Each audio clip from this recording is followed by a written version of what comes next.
They all laughed that night when she flailed in the pool. She was choking, gasping, reaching out for help, and the music thundered loud enough to drown her voice. To them, it was nothing more than entertainment, just another cruel prank to make the shy girl suffer. But something inside her cracked as she fought against the water. They thought they saw her crawl out of the pool trembling, humiliated, defeated. What they didn't realize was that she crawled out as someone else entirely. For years, she had been the easy target. The quiet one who sat against the wall at dances, the girl who turned down lake trips with a murmured excuse because even bathtubs made her uneasy. They called her Minnow. They poured water into her backpack and filmed her face when her notebooks turned to mush. She bit her tongue until it bled because she still believed there was safety in silence, because adults said, "They'll grow out of it, honey," like cruelty was just acne you wait out. The pool rewrote her. The shock was a needle through the heart.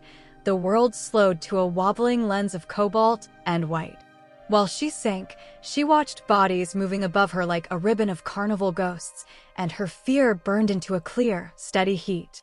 When she clawed her way out, the water felt heavy as glass on her skin, and the laughter stuck to her like frost. She took the bus home soaking. No one sat next to the dripping girl. No one asked if she was okay. She stared at the reflection in the window, long hair glued to her cheeks, eyes gone dark, and whispered to that new stranger, "Okay then." The first days afterward were quiet.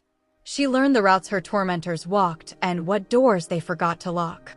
She learned that phones record in the dark, that sprinklers hiss like snakes, that every faucet has a nerve you can pluck if you turn it just so. She learned to move with wet socks without making a sound. Her rage didn't roar. It clicked and measured and counted like a metronome. Jordan worked nights at the gas station, swagger rinsed in fluorescent light. He liked to shove people with his words, liked to narrate cruelty like a sportscaster. She shadowed him 3 nights, memorizing how he tossed his apron into his backpack and popped gum at the door, how he cut across the abandoned tennis courts at 1:12 a.m. On the 4th night, she stood behind the caved fence, calm as the chalk moon. She carried a painter's bucket filled with hose water and ice. He saw only a shape at first, a drip-laced silhouette that did not breathe fast or back away when he cursed. She tipped the bucket and winter slammed into his chest. His earbuds fizzed and died. He skidded on algae-slick concrete and cracked an elbow, swearing. "Not so funny now, is it?" she said, voice low even. He knew her then. The smirk slid off his face like wet paint. She left him coughing as sprinklers bloomed around the courts, soaking him again and again until he crawled to the chain link like a beached animal. Samantha, the one who filmed and captioned the video with a string of laughing emojis, slept with fairy lights and a rose quartz lamp. She believed in cleansing and kindness posts and be the bigger person captions typed with manicured thumbs. At 3:03 a.m., a tapping woke her. Drip, drip, drip. She found her phone face down in a glass mixing bowl brimming with water, camera rolling, red dot burning. Beneath the bowl lay a waterproof print of a single frame, Samantha grinning while another girl drowned inches from the lens. The screen kept recording, catching her hands shaking, catching her saying, "Who's there?" to a room that had grown colder by degrees. Tyler was a gatekeeper in every sense. The night of the prank, he had latched the pool fence and leaned his weight against it despite her bleeding palms on the metal. One morning, he opened his car and stepped ankle-deep into a small aquarium. The seats squished like sponges. When he pulled up the mats, goldfish flicked terrified arcs under the pedals. His shout broke into a pitch he'd mocked in others. Neighbors filmed him swearing while he tried to cup fish into a bucket with his baseball cap. His father's truck smelled like pond water for weeks. She never posted. She never bragged. She let rumor work like tide. At first, the others laughed at the victim's new paranoia until the house lights started stuttering at showers' first hiss, until they woke to wet footprints halted at their bedroom doors, toes pointed inward like punctuation. They began sleeping with towels stuffed under door jambs, with kettles unplugged, with swim trophies face down. Her plan bloomed petal by petal. She remembered every mouth that had formed her name into a blade. Cole had called her Minnow first. He liked the sting of Doppio espresso and the echo of his laugh. She left him a message on the chalkboard at his cafe job. The letters formed with a wet finger, not funny underwater. He wiped it away, smirking, but when he reached for the milk pitcher, he found it full of salt water. His next latte tasted like a shipwreck. Customers gagged and laughed. That night his shower scalded, then froze, then scalded no matter how he turned the handle, until he lunged out and slipped, cracking a tooth on the porcelain lip. Brianna liked to host. She had a sunroom with paper lanterns and a punch bowl the size of a toddler's swimming pool. At her August party, steam fogged the glass as bodies danced and sugar fizzed.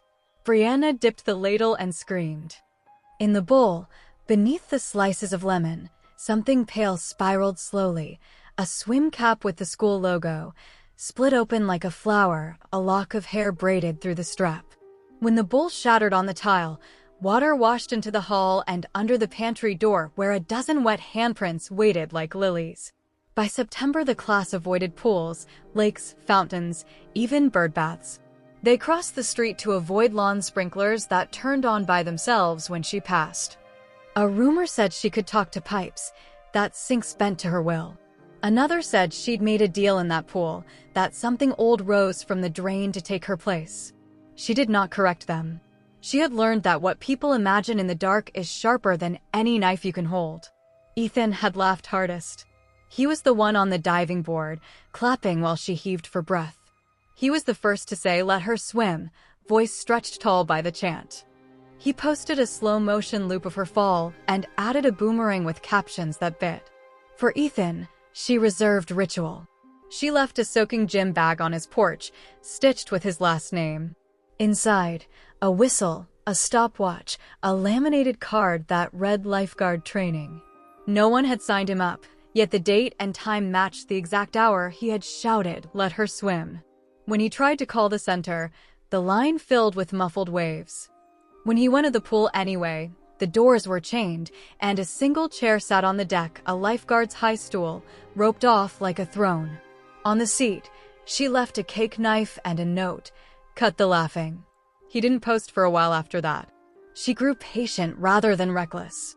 She learned that vengeance is a tide. It comes in small licks first, testing, then rises to the lip of the world. Her grades climbed. Her hair lifted from her face. She stopped folding into hallways. People stepped aside as if a chill preceded her. A counselor asked if she was processing the trauma. She smiled and said, "I'm swimming." The counselor blinked, unsure if it was a joke. But revenge is never only a ledger. It asks what you will pay for the math to come out right. On an early autumn evening, she returned to the school pool for the first time since the night of the prank. The surface lay blacker than glass, the lane lines pale ribs under the moon, the diving board a gallows. She walked the edge slowly, counting tiles. Her reflection looked up, familiar and not, still dripping in her mind. When she reached the deep end, the water whispered against the gutter. She whispered back. Something answered. It spoke in bubbles and old metal and the slow pulse of drains. She started leaving gifts for the water, coins that had scarred her palms when she gripped them too hard on the night bus, hair ties snapped by rough fingers, a cracked phone case with chlorine burns. In return, the water gave her stillness. It gave her nights without dreams. It gave her the sound their lungs would make when they realized apology could not float. Kayla, crowned homecoming queen, had been the one to say, "It's not that deep," and everyone laughed later at the accidental pun. Kayla had a little white dog and a mother who filmed morning routines. Their house smelled like grapefruit cleaner. At sunrise, Kayla turned on her tap to fill a skincare bowl and shrieked. Black water belched from the faucet, spitting clots of filter slime and a single, unmistakable item, Kayla's silver pendant, the one she'd lent to Samantha the night of the prank. She had never gotten it back. Now it clanged in the bowl like a bell. The house pipes hammered until the pendant stilled. That evening, a package arrived with no return address, a plastic-wrapped print of Kayla's open-mouthed scream, droplets suspended like pearls. On the back, in blue fountain ink, not that deep. Zach, who ran cross-country and ran his mouth farther, found his favorite trail blocked by caution tape. Beyond it, The creek had overflowed into the path overnight and left 1,000 dead minnows glinting like a spilled constellation. He tried to jump the water. He landed wrong and cut both shins. He limped home cursing, leaving a dotted line that would scab into little moons. At his door, a shoebox waited. Inside, folded once, a towel from the school locker room with her initials embroidered by a grandmother who had loved her into staying. Beneath it, a note written on a water-wrinkled detention slip. If you're going to say my name, wash your mouth first. There were miscalculations. One night, she broke into the pool to leave a message scrawled with a squeeze bottle of blue food coloring. Drown your laughs. The night janitor flicked on the lights sooner than expected. She slid behind the starting blocks, heart drumming against the tile.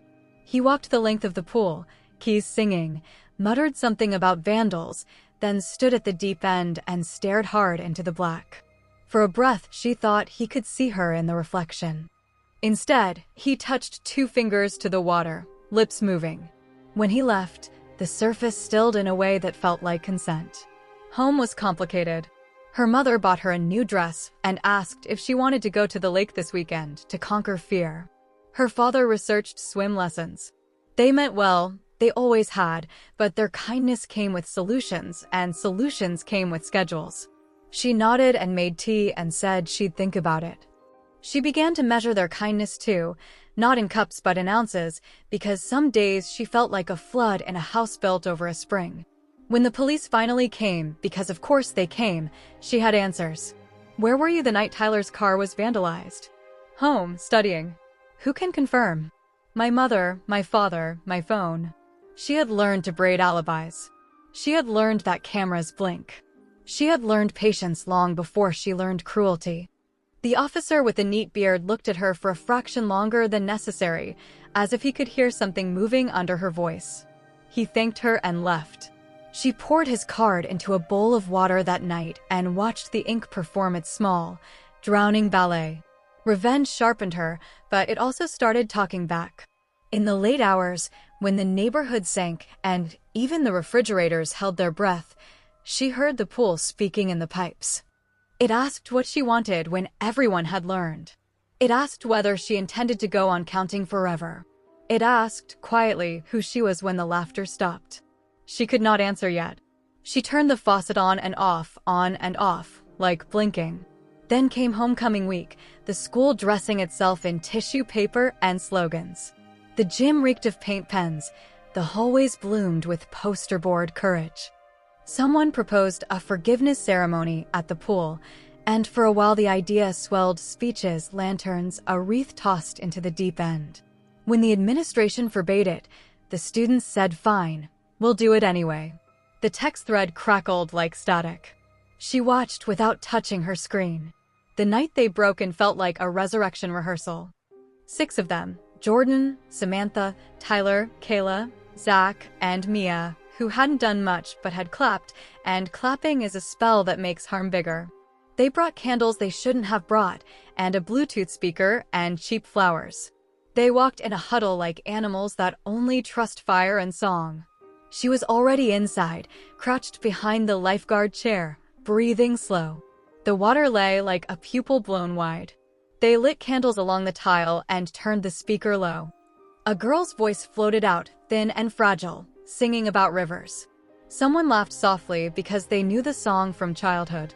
Kayla cleared her throat and started a speech about community and how we're all learning and how sometimes we hurt people accidentally. The echoes chewed her words and spit them back wrong. When Kayla finished, no one clapped.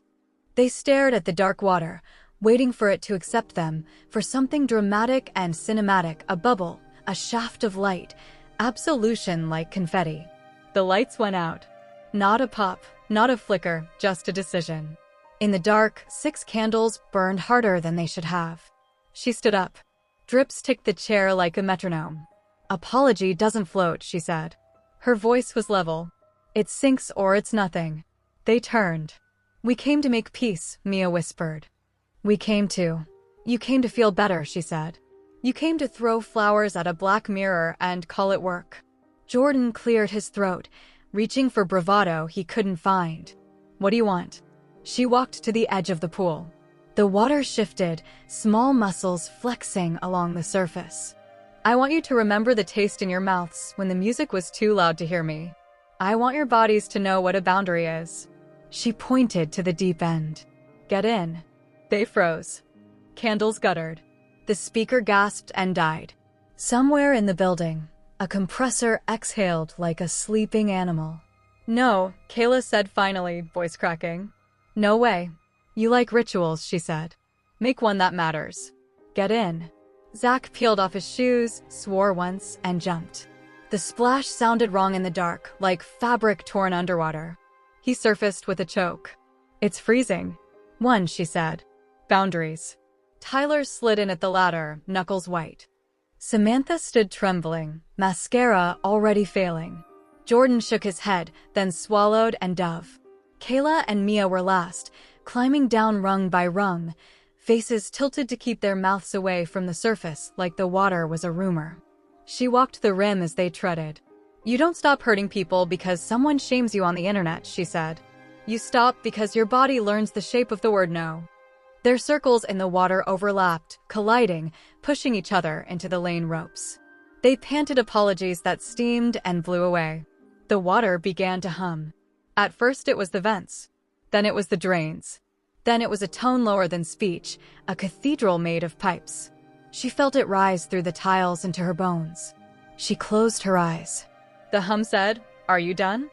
She remembered how they had looked that night, mouths open, happy, hands alive with permission, and something in her softened and then hardened in a new direction. Mercy, she realized, wasn't opposite of revenge. Mercy was revenge that remembered the future. Hold the wall, she said sharply. All of you. Now. They scrambled to the gutter, fingers locking into the wet grate. The water stilled by degrees until the lane flags no longer swayed. Inhale, she said. They did. Exhale. They did. Again. She paced them until their breath matched, until their fear had edges she could see. Listen, she said finally. This is the only forgiveness you get. You will carry the cold with you. When you look at a pool, your body will tell you a story about choices. You will remember the word no in your wrists. She turned and walked away as their teeth chattered and their breath smoked. At the door, she paused. If any of you ever mock someone's fear again, she said without turning, I'll teach your houses how to rain. The lights blinked back with bureaucratic indifference. Behind her, 6 young people clung to a wall like barnacles that had learned prayer. After that night, the city went unusually dry. Sprinklers worked when asked. Faucets behaved. Her footsteps didn't leave wet commas across porches anymore. But the lesson held. At parties, voices shifted when jokes turned toward cruelty. In group chats, someone would type not cool and the thread would quiet like a dog told to sit. She found herself sleeping. She found herself eating eggs at a diner without counting exits. Sometimes, when passing the park fountain, she would stop and leave a penny because somewhere along the way she had learned that rituals are just boundaries sung aloud. One afternoon, she went to the community pool alone. Children shrieked the good shriek, the kind that means nothing is wrong. A lifeguard blew a whistle that meant nothing but order. She sat at the shallow end and slid her feet in. Cold climbed her calves like careful hands. Her stomach tightened. Her throat thought about closing. She breathed. In, out, again. She did not rush. She lowered herself until water reached her ribs. The old panic flared bright, familiar, and receded like a wave that knows the shore by name. A little boy dog paddled near and said, "Are you scared?" In the sincere voice children use for weather and monsters. "A little," she said. "But I'm listening." "To what?" "To the water." "What's it saying?" She smiled. "That it remembers. That it forgives slowly. That it's okay to learn slow, too." The boy nodded, satisfied, and splashed away. She laughed, and the sound surprised her because it didn't echo with anyone else's. That night, she returned to the school pool one last time. The building smelled like old coins and echo. She walked the deck, fingers skimming the flags, stopping at the spot where her knees had struck tile months before.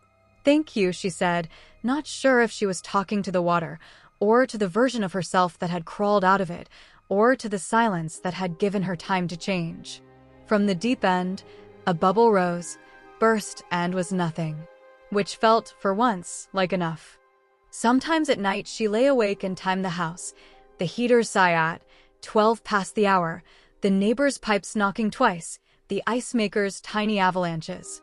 The world was a body full of water, and she had learned its pulse. When rain came, she didn't hide. She walked under it like someone visiting a friend in a hospital, respectful, quiet, leaving with a softer voice than she brought. Her therapist said closure as if it were a door you could simply close. She thought closure sounded like a drain slowly spinning, taking the worst parts down in a spiral that never quite ends. On bad days, she would fill a bowl and practice dipping her face in for a breath and lifting out, counting not seconds, but sentences. You are here. You are not there. You can stop whenever you want. In the grocery store, she paused at the freezer doors and watched her warped reflection in the fogging glass, the way water always wanted to write her into a different story.